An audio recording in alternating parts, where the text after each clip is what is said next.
CPIML new democracy రాష్ట్ర కార్యదర్శిగా అమరుడు రాయల సుభాష్ చంద్రబోసు అనేక సంవత్సరాలు ఈ ఉద్యమం కోసం పనిచేసిండు. చిన్నతనం నుంచే ఉద్యమంలో పాల్గొని ప్రతిఘటన పోరాటాలను నమ్ముకొని ఉద్యమాన్ని తీవ్రతం చేసినటువంటి మహోన్నత వ్యక్తి రాయల సుభాష్ చంద్రబోస్ గారి 7వ వర్ధంతి సభ ఖమ్మంలో మార్చి 11వ తారీఖు భక్త రామదాస్ కళాక్షేత్రంలో జరుగుతూ ఉన్నది. దీన్ని జయప్రదం చేయాలని కోరుతా ఉన్నాం.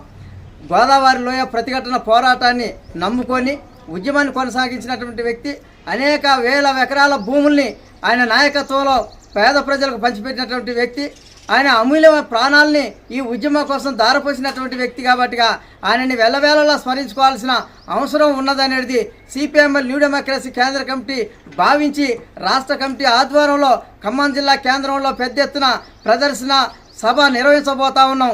దీనికి వేలాది మంది ప్రజలు పెద్ద ఎత్తున పాల్గొనాలని సిపిఎంఎల్ న్యూ డెమోక్రసీ ఖమ్మం జిల్లా కమిటీ కోరుతా ఉన్నది.